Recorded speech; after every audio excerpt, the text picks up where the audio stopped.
বিষ্ণুর সর্বশ্রেষ্ঠ ভক্তই একদিন তার সর্বশ্রেষ্ঠ শত্রু হয়ে উঠেছিলেন। বৈকুণ্ঠের নৈসর্গিক প্রান্তে দাঁড়িয়ে থাকা জয় ও বিজয় কালের লেখনীতে এমনই এক রহস্য লুকিয়েছিল।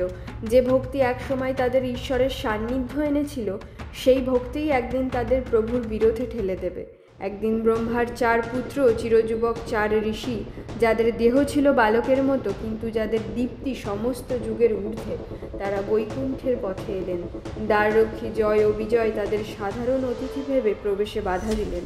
সেই এক্ষণেই ঘটল চিরন্তন ভুল, কারণ বৈকুণ্ঠের দ্বার তো কখনো বন্ধ হয় না। ভক্তকে রোধ করা মানেই স্বয়ং বিষ্ণুর অনন্ত করুণার প্রতি অশ্রদ্ধা।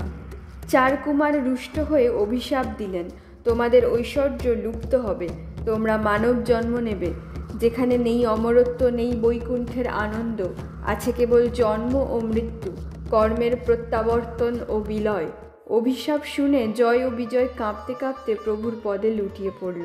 কেঁদে বলল, প্রভু, আমাদের অপরাধ ক্ষমা করুন।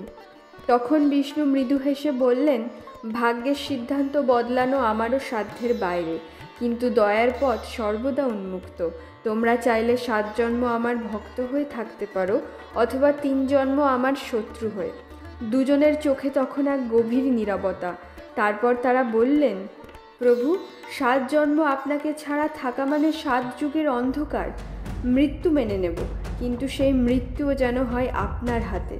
এইভাবে তারা বেছে নিল 3 জন্ম, 3 যুগ, 3 বার মৃত্যু, প্রতিবারই বিষ্ণুর হাতে।